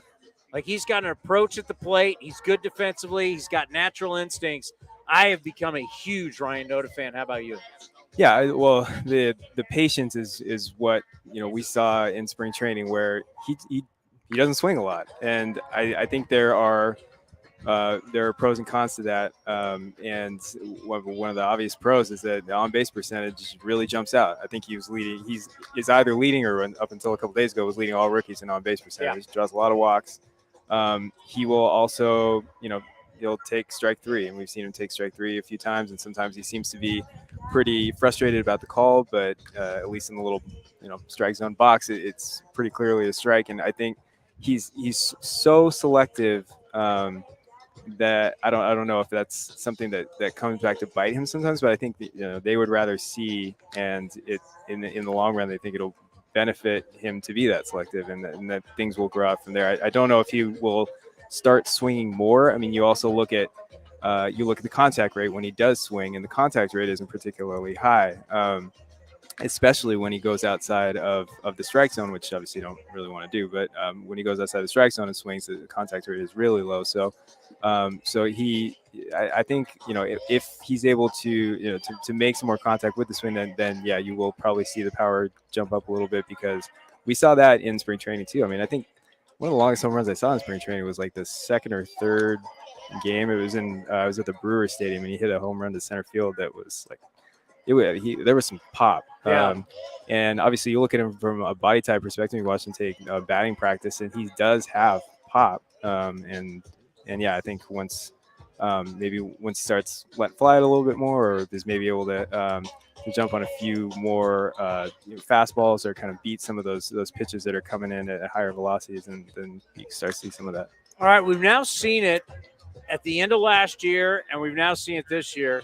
Just what do you think overall of Jordan Diaz? Well, the contact hitter, he isn't swinging for power, which is what made that game in New York such a surprise. But like the all fields approach, the line drive approach, I think just from watching so far this season, I think the defense at second base looks better. I think he looks more agile. He looks more comfortable, maybe. I didn't see him play a lot of second base last year because he was in the minors for most of the season. But just in the final 2 weeks when he was up here, it still looked like he was maybe a little shaky, a little uncertain out there. I think from what I can see, it's a little bit more fluid, a little more confident. He's made some tough plays too. So I think that was a big emphasis for him going to the offseason. Was like, hey, you need to work on the agility, work on the speed a little bit. He dropped a little bit of weight before going to play in the WBC, and he said the defensive footwork were two real big emphases for him. Obviously, the play last night was just kind of a glaring mistake, and asked him about it afterward, and he said that he thought the shortstop would be playing closer to second base because it was a double play situation. So off the bat, he sees where the pop up might fall, and he thinks because shortstop's closer to the base, the ball's going to drop. So he just takes off running as if there were 2 outs, and there were obviously no outs. It was a big pivotal play in that 8th inning, really curtailed that rally. And Marcotte said afterward that that's just a mistake, and that's a situation where down 3 runs, you can't be that aggressive. You need to see the ball fall before you take off running like that. So it's a teaching moment. He's he's for being up here. I think he's the youngest player on the roster, 22.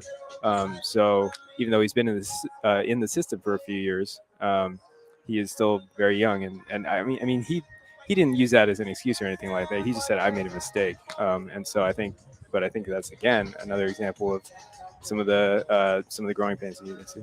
So if you close your eyes, I talk about this on the postgame show. I always say, I want to be able to close my eyes and see you in an A's uniform in 3 years. Do you see that with this young core? We throw Langoliers in there. You throw Allen in there. Ruiz. Hell, I'll even throw, even though Rooker's not young, I'll throw him in. He's like a young player, even though he's 28. Do you see something?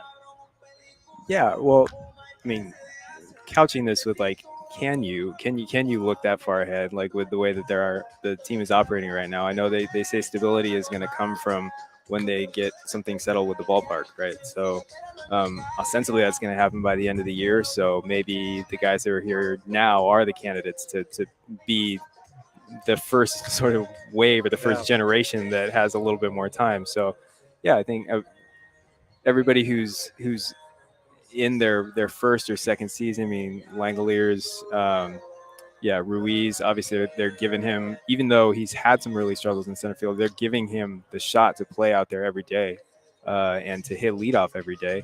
And, Rooker is going to be an interesting case just because, like you said, he is young by experience, but he's also, I mean, his first half has been so strong that you would think this is a guy that will probably get maybe some trade interest at midseason. So, how do they view him? Do they view him as a long-term piece or somebody that maybe they'll look at as a candidate to at least entertain offers? That don't really know that yet. There's still plenty of time for that. But and then on the pitching side, I think they're hoping that Waldchuk is going to at least bounce back to the end of last year form. His first 8 starts have not been very good, and the stuff has been down a little bit. So I think they're hoping that he turns it around a little bit. I think Sears has been maybe their most consistent starter so far, but is kind of the oldest, age-wise at least, of that group. I think that, they still have hopes for Mueller.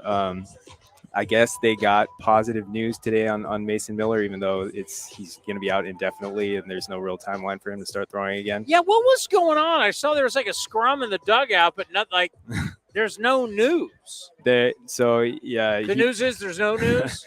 He went and got his second opinion with Dr. Keith Meister in Dallas, and the diagnosis was that he has a mild UCL sprain, and so they say that's basically he's sidelined indefinitely, and they're going to wait until he is asymptomatic to have him start throwing again. But there's no timeline for that, so he's sidelined for now, and it's a mild UCL sprain is what they say, and a little bit of inflammation in there, but not something that they think tears, is going to. They say that there is a hope, or at least the team is hopeful that there's going to be an opportunity for him to pitch again this season. So that's where they stand right now. That's a huge problem in our game. We got all these guys. He does 100. These guys are all maxing out, and the human body can't take it. You can't keep these guys healthy. Kumar Rocker today. Yeah, another one. It seems like remember the Mets were afraid of that when they drafted him. Yeah, and then there was concern about the shoulder, I think, also too. And now this is this news, and it seems like there has. I think the numbers back it up too, that there have been a much more or many more of a higher rate of pitcher injuries so far in the first 6 weeks of the season is normal for this kind of. So it is concerning. I know people are trying to go pitch timer. I go, but just track it. Track how we've seen velocity just soar, just absolutely. We're pushing the human body, and maybe I don't know if they'll. It's going to be hard to prove the timer, but just the fact that we're, Verlander used to sit 94, 95. Then when he needed it, he'd go to 100. These guys are coming out pitching like closers from the first inning, trying to get them through 5 or 6, and for some reason their bodies just can't withstand it.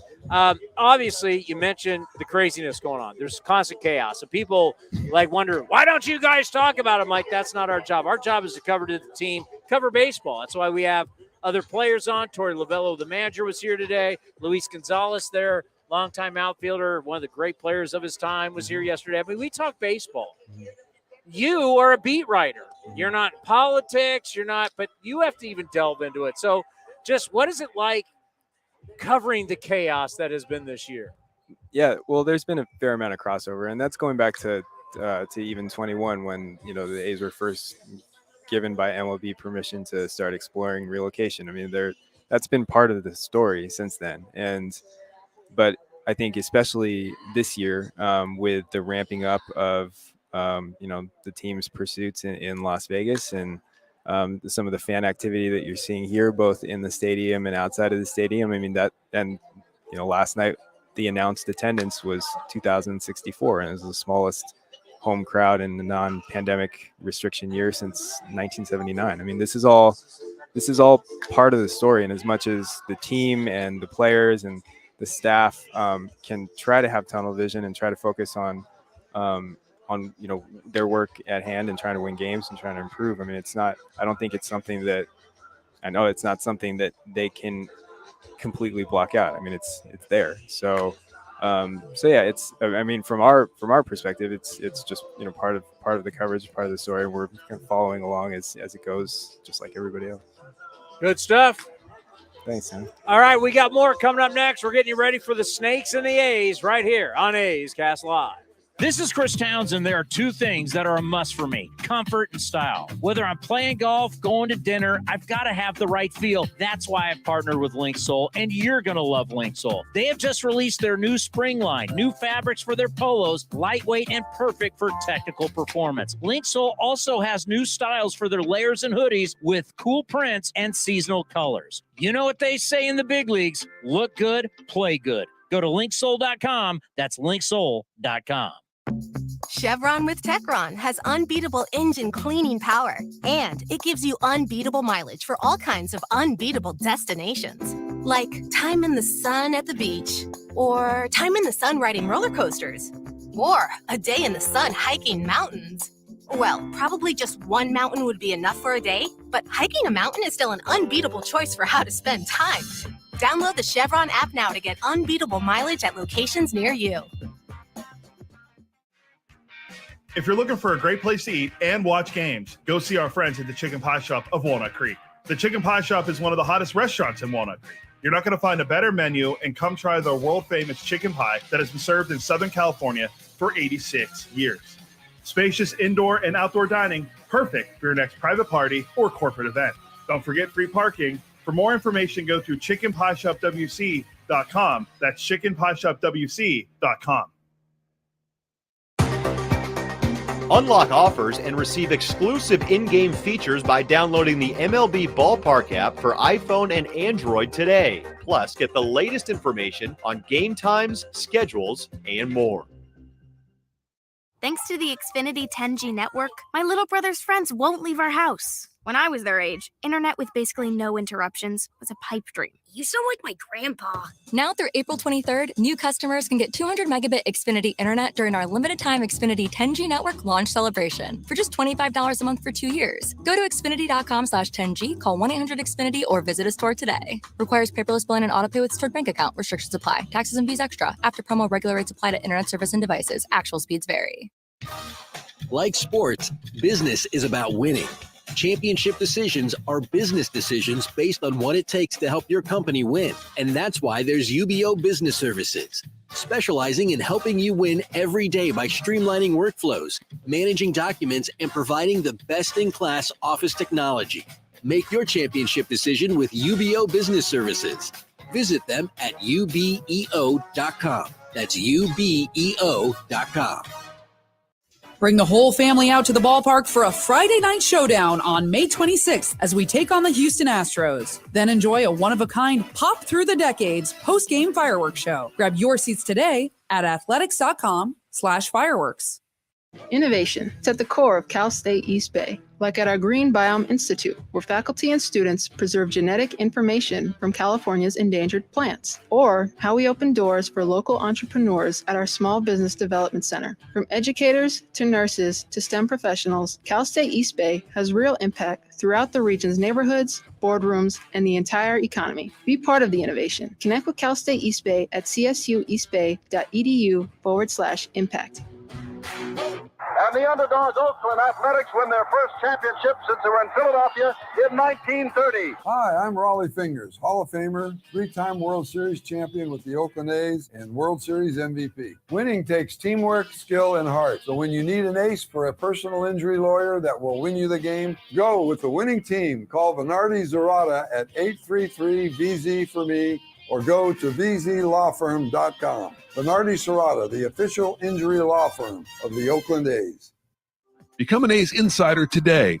Visit athletics.com/newsletter and sign up to receive the latest team highlights, up-to-date news, features, and more, all delivered free to your inbox. That's athletics.com/newsletter.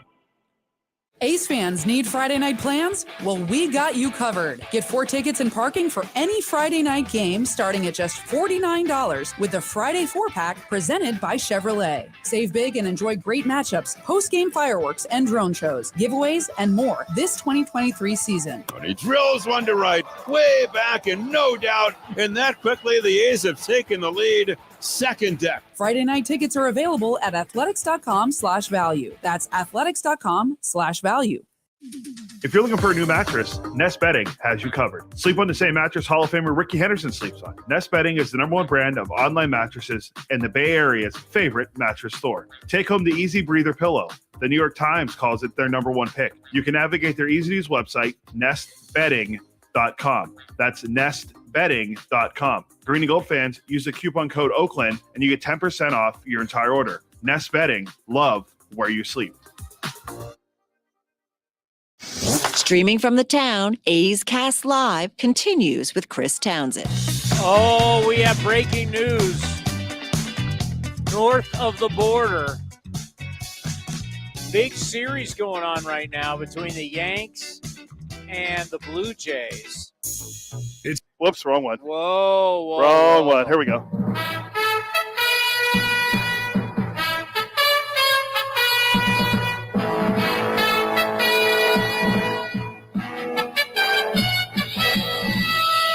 Live from the ABC Sports Desk in New York, I'm Chris Townsend.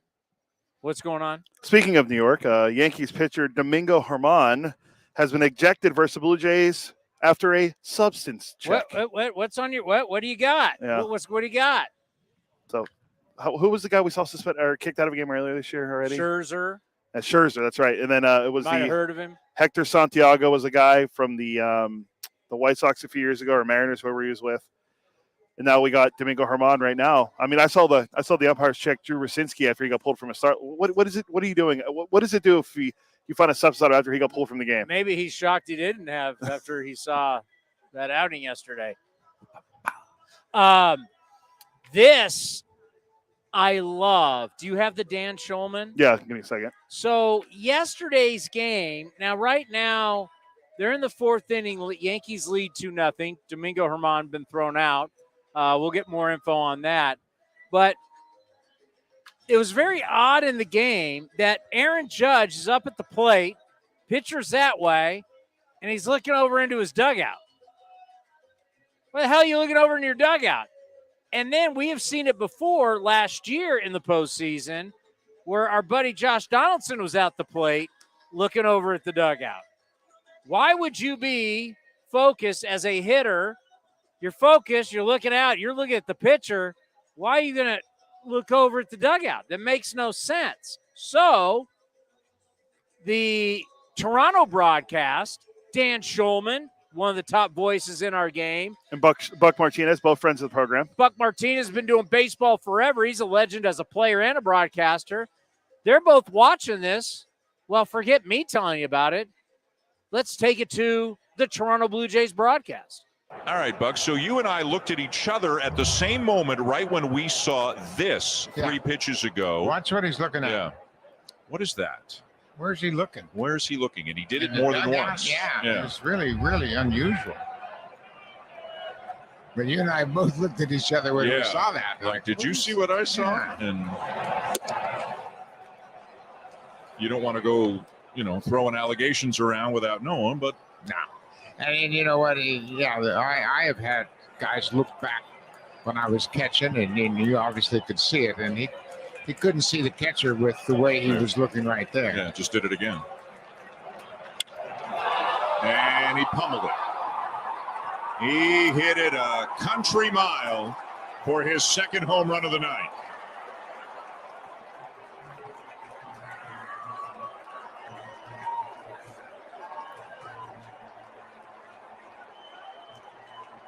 All right, that's good.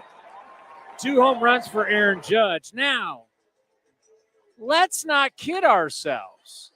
The New York Yankees, along with the Boston Red Sox, and then the biggest dirtbags of them all, the Houston Astros, have all been caught electronic stealing signs before. So it's not like remember the Yankees, they had that report that came out. Nobody got popped, but that whole thing came out. Do you remember that? Yes. So it's not like they're the most innocent crew of all time.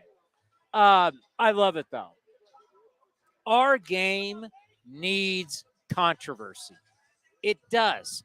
Whether it's spider tack, whether it's throwing a pitcher out, whether it's Bryce Harper running out trying to fight Bird, the pitcher who was clapping his glove at the Phillies after getting the big outs, and then Bryce Harper wants to take on the Rocky. We need the drama because it's entertaining. They've taken our game, you call them nerds. I call them highly skilled, educated professionals in the front office. You call them dorks. They've turned it into like chess. And it's a boring game. He hits well against righties and he hits well against lefties. And then he normally hits it over here. I mean, it's like we're playing with a bunch of robots. The drama. You need drama. Why is the NFL so great? Because there's drama every game, and there's guys kicking the crap out of each other every single game. You got to have drama. We're in the entertainment business. We've taken the entertainment business out of baseball and turned it into, it was a great Lamont Wade Jr. You heard of him? Yeah, Giants first base, DH, whatever he plays for them now. So they were talking about him, about how he's very good at knowing his strike zone.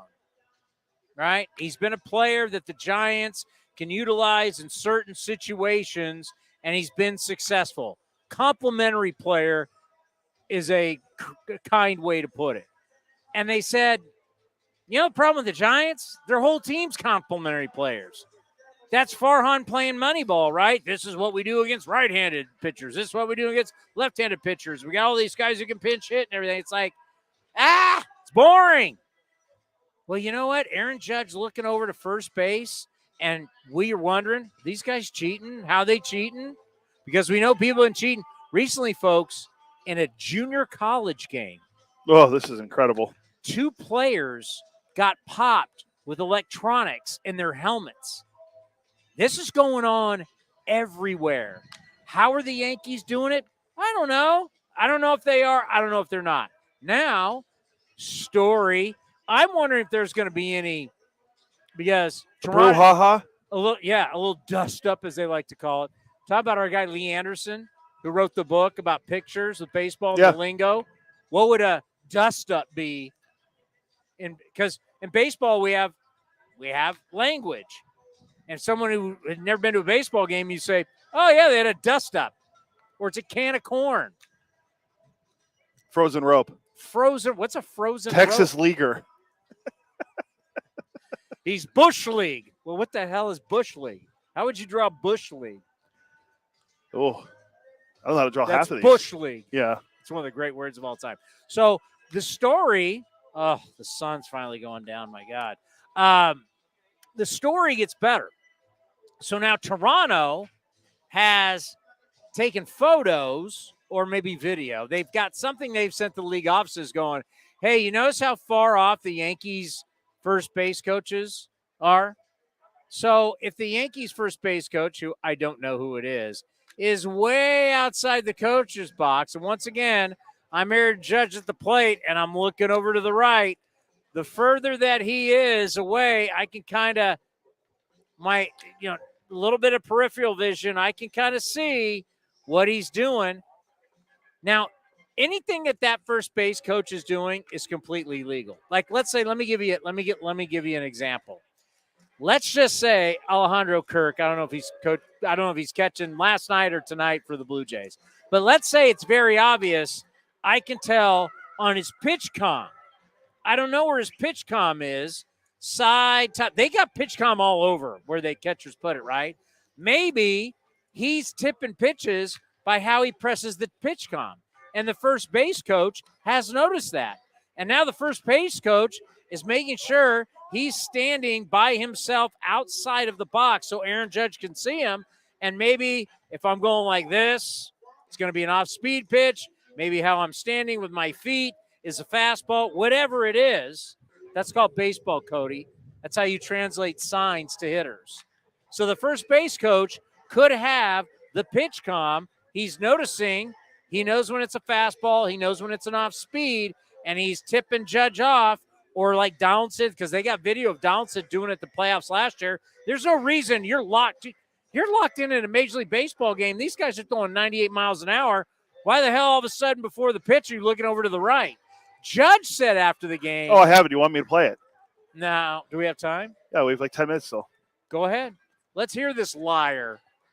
This is the AL MVP. Is this San Francisco Giant? Giant legend, forever Giant. Is he forever Giant? Is Aaron Judge because he almost signed? No, he didn't. His brother Arson did.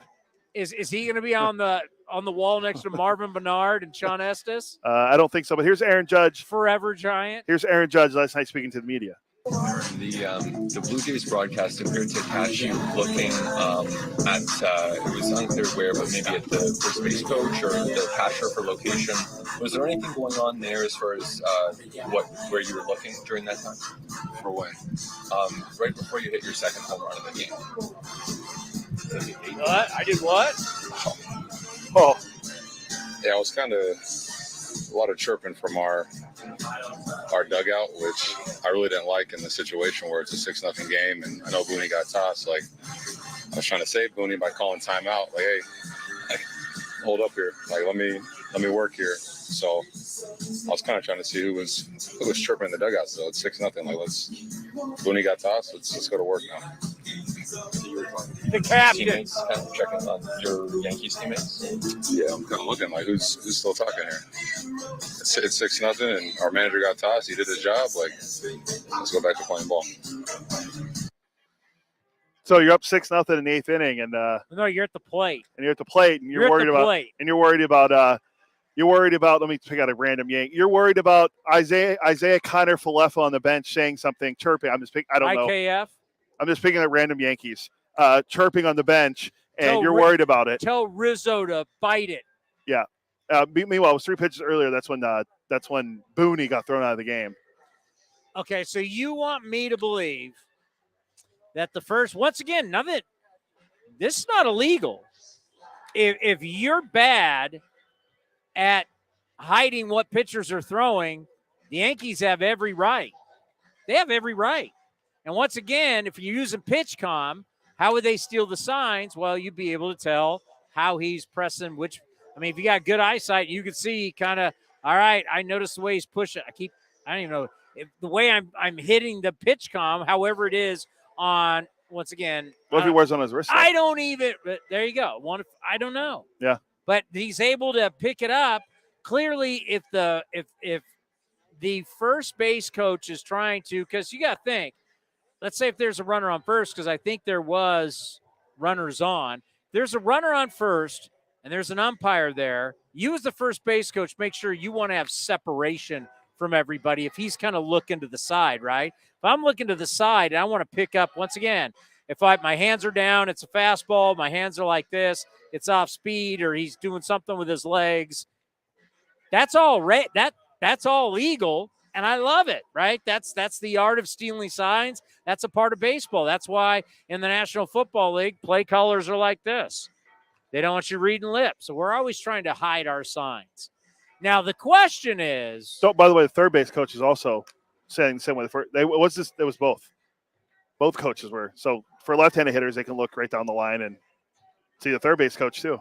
What you can't do is have the first base coach with an iPhone, and you're up there with your Apple Watch, fastball. Yeah. I mean, come on. I know it's unexaggerated. But, I mean, think about it. The Houston Astros had a camera in center field, had a television in their dugout, and they're banging breaking ball. You heard multiple bangs. It was a breaking ball. I mean, that was not that long ago that was happening. But as long as the Yankees are not doing anything electronically, if you're able to pick up how guys are doing PitchCom or whatever, man, that's all legal. Yeah, and you know what? I love the drama. I love the fact Toronto is goosing them a little bit by sending the pictures or video, whatever it is, and they're making a thing out of this. Because let me tell you something, the rivalries right now, it's what we don't have. We need hatred. We need people not to like each other. It brings interest, right? It brings interest into sports. It's just funny. You're right. It's just funny. I mean, do you think there's any hatred out here tonight between Arizona and Whoa. I still think Torey holds it. He's holding a grudge against the A's for what happened. Did you feel any friction between us and the Rangers? No. Maybe Jonah Heim's so sour he's not here. But I'm going to tell you what, that's why East Coast baseball is better than West Coast baseball, because I'm going to tell you right now, Blue Jays hate the Yankees. Yankees hate the Blue Jays. They all hate the Red Sox. Red Sox hate all of them. Orioles now are a player. They hate it. They all hate each other, and they all hate the Rays. Not because they hate the Rays because the Rays are that little engine that could and keeps beating them. That's why. That division, that's 5 teams that all can't stand each other. And it makes for interest. You just had a great 4-game set that was split between the Rays and the Yankees. And then you're leaving that emotional series where, for the first time ever, people in New York are going, whoo, we got 2, thank God. You're the Yankees, and you're just thankful you got 2 against the Rays. But then now you got to go to Toronto, and you got a Toronto Blue Jays team. They're growing up. They've taken that home run jacket, and they're like, nah, we're not doing that silly stuff anymore. We're here to win. This, we had the numbers for you as divisions in the wild card era. The 2 most competitive divisions of all time are the 01 and 02 American League West. This AL East, that's by winning percentage of everybody in the division. This AL East this year is trending right now to have the best winning percentage, better than the 01 and 02 American League West all-time wild card era. This is a number they had. Our friend Davis Schoenfeld from ESPN had it. Through Saturday, I don't know why he didn't go through. He wrote the article today. I don't know why. Maybe he posted on Saturday. But through Saturday, the AL East's record was 93 and 48 overall. It's pretty impressive. Well, if they're not playing each other, they're playing at 107 win pace over 162 games. They're taking their brand of baseball, and they're feasting on everybody else. There's not 19 games against everybody in division. Not everybody gets up to beat up on the Orioles anymore because the Orioles can play. And now, less games in division, they now can go out and kick the crap out of everybody else. And that's what they're doing. But that's why I'm interested in watching. Are the Yankees at any point going to retaliate tonight going, oh, you're tearing us out of the league? Oh, you're saying we're cheating? Boom, dotting Vladimir Guerrero Jr. It's 3-0. Or how about that dumb ponytail like yours on Dante Bichette? Bo Bichette, excuse me. Oh, wow. Dante's Inferno has been retired for years. Remember Dante Bichette? I remember Coors Field. I remember him as a Rocky, not a Devil Ray. He was a Yankee too, right? He was an Angel. He played for a lot of teams. He was an Angel. Before he was a Rocky, he was an Angel. And I can tell you, I saw Nolan Ryan when I was in high school. He used to drive up from San Diego, and Nolan Ryan would pitch. I saw Nolan Ryan back at the old Big A when it was completely enclosed for football and the Rams played there. I saw Nolan Ryan hit Dante Bichette in the head, and they had to take him off the field. Yikes. I mean, Nolan to throw hard. Colorado, Milwaukee, Boston, Cincinnati. Sorry, maybe it wasn't a Ray. Why do I think he was a Ray? Where did he play first? California Angels. Don't doubt me. Don't doubt Space Mountain. All right, well. So I'm hoping there's going to be a little dust up in there. And it makes for, you know what? Yankees cheating. Yankees not cheating. It's entertainment. Gets people talking about our game other than listening today. On the way up, I was watching. I keep my hand.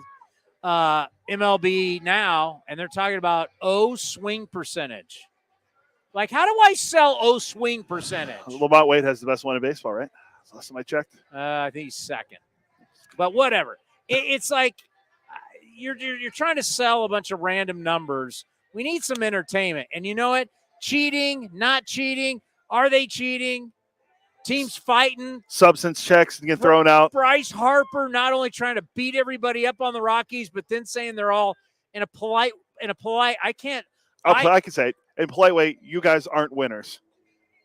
But he threw in some expletives. Yeah, there was more colorful language thrown in there by the MVP. He called them a bunch of blankety blank losers. Yeah. We need Organization. that. We need that, right? Don't we need that? Yeah, you were a bleeping loser organization. I need someone getting hit. I need players charging mounds. Come on. Let's get some entertainment going here. Yeah, I don't think we're going to see anything in the Yankee Blue Jays game today, though. Now, if your guy JD was playing, there might be some sparks. There could be some animosity between Blue Jay fans and him, but I don't think he's not back yet. Well, yeah, Domingo Germán gets thrown out. You really don't want to get into beanball games when you're already into your bullpen. Yeah, true. What inning did he get thrown out? I didn't see, but they're only in the fifth inning, so I had to be in there first. Can somebody find out when Severino's coming back for my fantasy team? I think he's pitching in the minor leagues today. Do you realize I've been holding on to his? He better come back. He better come back. He better be Ron Guidry when he comes back. You know who Ron Guidry is? Yes. Louisiana Lightning. Yes. Well, Yankee great. Because I'm telling you, I've been holding him for how many games now? No. I've had him on my injured list. It's probably their 44th. And I don't like my DL. I just want to cut everybody. Yeah, well, he'll be back. I think he's pitching. I think I saw on Twitter he's pitching in a rehab start tonight. David Force, by the way, we got our new David Force drop. We got it. What's Ryan know to do? He gets on base. There you go. And David Force said it yesterday. Best ability. He gets on base. Availability. You're no good to us if you can't play. That's good news on Mason Miller, by the way. Yeah, hopefully we see him back sooner than later, and we see him back before sometime the rest of the year. But anytime I hear strain of the UCL, I still get worried. Anytime you tell me that a guy throws 100 miles an hour and how great he is, I go, okay. Oh yeah, Kumar Rocker, Vanderbilt. This guy's gonna be the great Tommy John. Yeah, when's Jack Leiter getting it? Oh, he doesn't throw that as hard. He'll be up soon for the Rangers, I think. He'll be up for the end of the year. Isn't Hunter Green on the shelf right now? Is he? I think he is. I'd have to look. He's already had Tommy John. I mean, Nathan Eovaldi, he's had like what? 47 Tommy Johns. 6 Tommy Johns. I mean, and he's still throwing hard. I know, he's amazing. But it's crazy. All right, that's going to do it for A's Cast Live. How cool is that? As you can see, we have now established a pretty darn good relationship with the manager of the D-backs, former Athletic, Torey Lovullo. Love having him on the program. Great for him to come by. Nikki Pie Shop. Yep. Nikki Pie Shop. Nick Allen was here. Grew up on, you hear the commercials for the Chicken Pie Shop of Walnut Creek, but he grew up on our family restaurant in San Diego, the San Diego Chicken Pie Shop, which we brought here to Walnut Creek. And then Matt Kawahara from the San Francisco Chronicle. Not easy being a beat writer. You think it's easy. You think it's just easy writing all that stuff every single day. He's got to they meet with the manager. He's got to write the notes and do all that kind of stuff. God, there's no chance I could do that. Yeah, same. I'd be the worst beat writer. Well, why didn't you bring that up? Well, I didn't think that was important. By the way, back Friday at 2:00, we're going to have I saw I already booked someone for Friday besides Kotze. There were Oh, Eno Saris, and I'm efforting Rajay Davis because Rajay, he's going to be in Stockton at the at Banner Island on Sunday. I couldn't tell you why, but I read that he's going to be at Banner Island on Sunday. Rajay was up on our board the other day. Yeah. Rajay's working for the league. He's like the liaison, like he goes from the league to the players to help the players understand what's going on with the league. It's really it's a very smart move by Major League Baseball to help educate the players what's going on. And Rajay has been doing that. And we had him on at the winter meetings in San Diego this past December. So it was great catching up with him.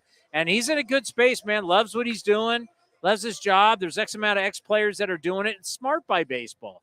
Because baseball, it's like the agents. It's smart that you have players who learn from the owner's side and learn just baseball, what's going on with the commissioner's side, and then be able to, okay, and then go talk to the players about it. It's very smart. Yeah, hopefully. Are you telling me I got to go? Yeah, you got 10 minutes till pregame. I'm ready to rock. Let's do pregame right here.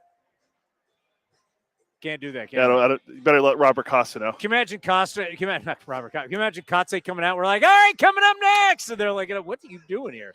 All right, thank you for watching A's Cast Live. We'll see everybody Friday at 2 o'clock. This is Chris Townsend. There are two things that are a must for me: comfort and style. Whether